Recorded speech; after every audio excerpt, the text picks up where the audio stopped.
பாமகவினுடைய அத்தனை அரசு அலுவலகங்களும் தைலாபுரத்திலிருந்து இப்போ எங்கே மாறிடுச்சு? அன்புமணியுடைய திலக்கு வீதியினுடைய முகவரியாக மாறிப்போச்சு. டெல்லியில் போய் அத்தனை அரசு ஆவணங்களையும் தேர்தல் ஆணைய ஆவணங்களையும் அத்தனையும் தன்னுடைய பெயருக்கு மாற்றிட்டு வந்துட்டார். இதை எதிர்த்து வழக்காடுவதற்கு ஐயாட்ட வழக்கறிஞரே இல்லை. அன்பழகன் தைலாபுரம் தோட்டத்திற்கு வரவழைக்கப்பட்டார். என்ன பண்ணுவியோ தெரியாது. எனக்கு ஒரு இக்கட்டான சூழ்நிலை. எனக்கு மகனே எதிரியாக போயிட்டான், மருமகளே எதிரியாக போயிட்டான், என் கூட இருந்தவங்களாம் என்னுடைய பேரை சொல்லி பேசுகிறான். இப்படி ஒரு உருக்கமான உரை. யாரு? 87 வயது இளைஞரான ராமதாஸ் அன்பழகன்கிட்ட. பையன் இறங்கி வருவார், ஐயா இறங்குவாரா? ஐயாவை பிஜேபி இறக்கி வச்சிருவான். குருமூர்த்தி என்ன வேலை? குருமூர்த்திக்கு குருமூர்த்தி முதல்ல அனுப்பி பேசியாச்சு. இவ்வளோ பெரிய அதிகாரத்தை கொடுத்து பாஜகவை நீங்கள் விமர்சிப்பதை விட்டு விடுங்கள். தமிழகத்தில் பொட்டி கட்சின்னா அது பாமக தான் அந்த பேர் எடுத்திருக்கு. அது உண்மையாக சார்? ராமதாஸ் கட்சி பேரம் பேசுவாரா? எத்தனை காலம்தான் ஏமாற்றுவார் இந்த நாட்டிலே? சொந்த மக்களை கைவிடுவதற்கு என்ன காரணம்? அவனுக்கு ஏதோ ஒரு விஷயம் தெரிஞ்சிருக்கு. அப்பா அதிமுக கூட்டணி, மகன் பாஜக கூட்டணி. இப்போ பாஜகவும் அதிமுக ஒரே கூட்டணி. அதனால் அப்பா மகனும் ஒரே கூட்டணி. நேயர்களுக்கு வணக்கம். இன்று நம்மோடு அரசியல் பேச இணைந்திருக்கிறார் மூத்த பத்திரிகையாளர் திரு தமிழா பாண்டியன் அவர்கள். வணக்கம் சார். வணக்கம். மகன் மகாபலிபுரத்தில் மாநாடு நடத்துகிறாரு, தந்தை பூம்புகாரில் ஒரு மாநாடு. 2 மாநாட்டுக்கும் என்ன வித்தியாசம் பார்க்குறீங்க? அவங்க பூம்புகார் மாநாட்டில் ஒரு குடும்பம் மேடையில் அமர்ந்ததாக பார்க்குறோம். காந்திமதி அந்த மேடைக்கு தலைமை தாங்கியிருக்காங்க. எப்படி பார்க்குறீங்க சார் இது? நீங்கள் இதுக்குள்ள ஒரு விஷயத்தை மக்களிடம் போய் சேரவே இல்லை. மகன் நடத்திய மாநாடு நீங்கள் மகாபலிபுரத்தில், இந்த மகாபலிபுரம் மாநாடு நடப்பதற்கு தேதி குறித்த உடனே ஓம் ஆதிபராசக்தி அம்மா அன்பழகன் தைலாபுரம் தோட்டத்திற்கு வரவழைக்கப்பட்டார். என்ன பண்ணுவியோ தெரியாது. எனக்கு ஒரு இக்கட்டான சூழ்நிலை. நான் வாழ்ந்த காலத்திலேயே மிகுந்த மனவேதனை அடைகிறேன். அதனால் ஆயிரக்கணக்கான வார வழிபாட்டு மன்றங்கள், பெண்கள் கலந்து கொள்ளுகிற அந்த வார வழிபாட்டு மன்றத்தில் இருக்கக்கூடிய பெண்களை அத்தனை பேரும் எங்கே வந்துடணும்? பூம்புகார் வந்துடணும். சேப்பு சேலைக்கு பதிலாக மஞ்ச சேலையோடு வரணும். இதுக்கு நீ தான் பொருளாதார உதவியும் ஆட்களோட உதவி செய்யணும். உன் தந்தைக்கு நான் பல உதவிகளை செஞ்சுருக்கேன். இந்த இவ்வளோ பெரிய நிறுவனம் ஆவதற்கு நான் தான் காரணம். நான் என்னுடைய உழைப்பு அதிகமாக இருக்கு. நீ எனக்கு உன் தந்தைக்கு செய்த உதவிக்கு பதிலாக தனையன் எனக்கு இந்த உதவி செய்யணும்.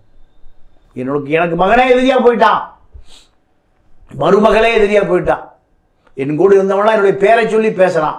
இப்படி ஒரு உருக்கமான உரை. யார்? 87 வயது இளைஞரான ராமதாஸ் அன்பழகன்கிட்ட. அன்பழகன் மறுக்கவே முடியல, தட்டவே முடியல.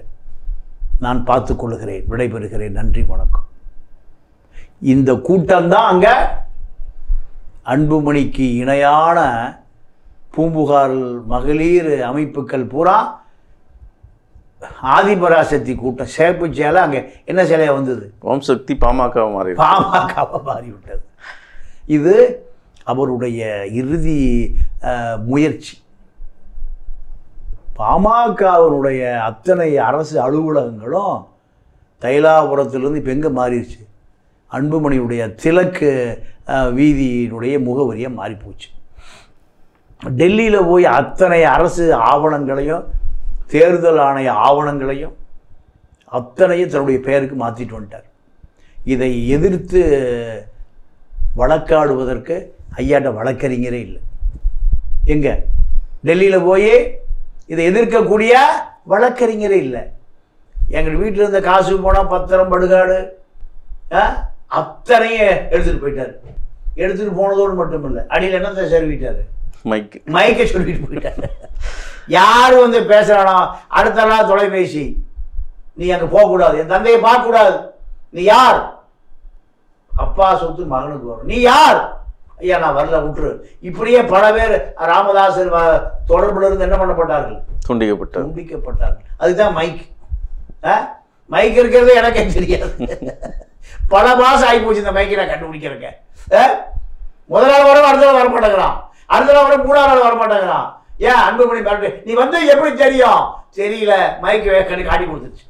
மைக்கே இப்படி ராமதாஸ் தனிமைப்படுத்தப்பட்டு இப்போ ஒரு கார் டிரைவரும் இல்லை, தோட்டக்காரனும் இல்லை, சமயக்காரனும் இல்லை, வேலைக்காரனும் இல்லை, யாருமே இல்லை. இதுதான் அவருடைய நிலைமை. சேலம் அருளுடைய உதவியால் சேலத்திலிருந்து ஆம்புலன்ஸ் வருது. ஐயாவுக்கு பூம்புகாருக்கு காருக்கு பின்னாடி என்ன போகுது?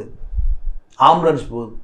ஆக்சிஜன் சிலிண்டரோடு 2 பெண் செவிலியர், ஒரு ஆண் செவிலியர். மருத்துவர் குழு இங்கே செல்லுகிற வழி பூரா நீங்கள் தொடர்பில் இருக்கணும். நாங்கள் எப்போ வேணாலும் டாக்டர் கூப்பிடுவோம், உடனே வந்துடணும். எங்க தைலாபுரம் டு பூம்புகார். 87 வயது இளைஞர், அவர் மன வலிமையோடு மன வேதனையோடு போயிட்டு வந்து இன்னைக்கு தாயா நான் தூங்குற நிம்மதியா. யார் எதிரி? மகன். அப்பா எதிரி, மகன் எதிரி. இந்த நிலை எந்த மனிதனுக்கும் வந்து விடக்கூடாது. பூம்புகார் மேடையில் திருமதி காந்திமதி ஒரு தீர்மானங்கள்லாம் அவங்க தான் பேசியிருக்காங்க, அதுவும் கண்ணீரோடு பேசியிருக்காங்க. தந்தையை இழிவுபடுத்தி, அதாவது தந்தையோட அந்த வயது முதிர்ச்சியை காரணம் காட்டி அபகரிக்க பார்க்குறாங்க அப்படின்ற ஒரு குற்றச்சாட்டோட, இது காந்திமதியோட உறவுகள் மூத்த மகளா ராமதாஸ் ஐயாவுக்கு? இல்லை, காந்திமதி தான் மூத்த மகள். காந்திமதியை தன்னுடைய அக்கால் மகனான தண்டராஜுக்கு கொடுக்கப்பட்டிருக்கு. ரத்த உறவு தான். காந்திமதியுடைய மகன் தான் முகுந்தன். இப்படி நெருங்கிய ரத்த சொந்தம் தான். சொந்தத்துக்குள்ளேயே சண்டை சச்சரவு. ஏன்? அதிகாரத்தின் மூலம் கிடைக்கிற பல கோடிகள். இப்போ அந்த குடும்பம் ஒட்டுமொத்தமாக சண்டையை பெரிதுபடுத்துகிறது யாருன்னா, நீங்கள் மருமக சௌமியா இருக்கவே கூடாது, அப்போ தான் குடும்பத்துக்குள்ள ஒற்றுமை வரும்னு சொல்லி சௌமியா அமெரிக்காவுடைய பண்ணை வீடுகளில் ஓய்வெடுத்து கொண்டு இருக்கிறார். இங்கே திருடி அங்கே பண்ணை வீடு. சௌமியாவும் 2வது மகளும். அமெரிக்கா பண்ணை வீடு பல ஆயிரம் கோடி இல்லாமல் வாங்க முடியாது. கர்நாடகா மலைபுறம் சொந்தம், ஏற்காடு மலைபுறம் சொந்தம். இப்படி பல கோடியா குண்டடி விட்டு செத்து போன 25 வன்னியர் குடும்பம் தெருவில் நிற்கிறான். சிஎன்ஆர் தான் அத்தனைக்கு பணம் கொடுக்குறாரு. காட்டை விற்று, வீட்டை விற்று, இந்த டி நகர் ஒரு வீடு இருந்து 4.5 கோடிக்கு விற்று அந்த மாவட்ட செயலாளர் பூரா சும்மாவாக வாங்கி கொடுத்தார். இன்றைக்கி எவன் போனாலும் மோதிரங்க, சட்டை, பேண்ட், டவுசர் எல்லாத்தையும் விற்று கொடுக்குறாரு. யார்? சிஎன்ஆர் ராமமூர்த்தி. ஆனால் வசூல் செய்வது அன்புமணி குடும்பம், ராமதாஸ் குடும்பம். தெருவுக்கு வந்தது சிஎன்ஆர் குடும்பம். இதை எப்படி மீட்டெடுப்பது என்ற நிலையில் கிராமத்தில் இருக்கிற வன்னியர்களே அப்பா கோஷ்டி, மகன் கோஷ்டி 2 பேரும் மோதல் வரக்கூடிய நிலைமை இருக்குது. அதிகாரம் யார்? அப்பாட்டியா மகன்கிட்டையா? சின்ன மாங்காயா பெரிய மாங்காயா? இந்த சண்டை சச்சரவு எப்பொழுது முடிவுக்கு வரும்னா, தேர்தல் நெருங்குகிற பொழுது ஒட்டுமொத்த குடும்பமும் அப்பாவை ஓய்வெடுக்க சொல்லுகிற முடிவில் இருக்குது. அன்புமணி மேடையில் அவருக்கான நாற்காலி இங்கே ரெடியாக தான் இருக்குது. அவர் எப்போனாலும் வந்து உட்காரலாம். அவருக்கான நாற்காலியை நாங்கள் இழுக்கலை, பறிக்கலை. ஐயா அவர்கள் தான், ஐயா ஆரம்பித்த நிறுவனம் தான் இது. நான் அவரை சார்ந்து தான் நான் செல்கிறேன், அவரோட வழிகளில் தான் நான் செல்கிறேன் அப்படின்னு குறிப்பிட்றாரு.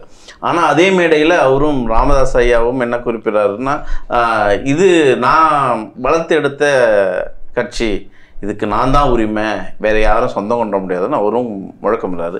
2 பேருமே கூட்டணியை பற்றி விரைவில் முடிவெடுக்கப்படும். கூட்டணி எங்கள் கூட்டணி தான், நாங்கள் தான் பெரிய கூட்டணி அமைக்க போகிறோம் தமிழ்நாட்டில்னு 2 பேருமே சொல்கிறாங்க.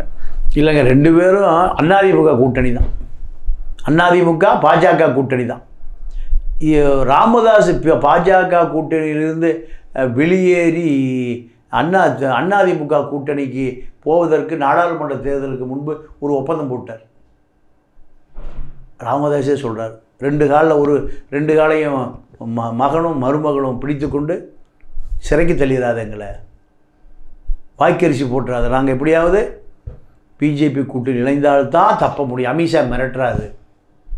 இந்த நிலை வந்து பாஜக கூட்டணியில் சேர்ந்தது தான் என்னுடைய கட்சி பின்னடைவுக்கு போச்சுன்னு ராமதாஸ் சொல்லுகிறதை பாஜக ரசிக்கலை.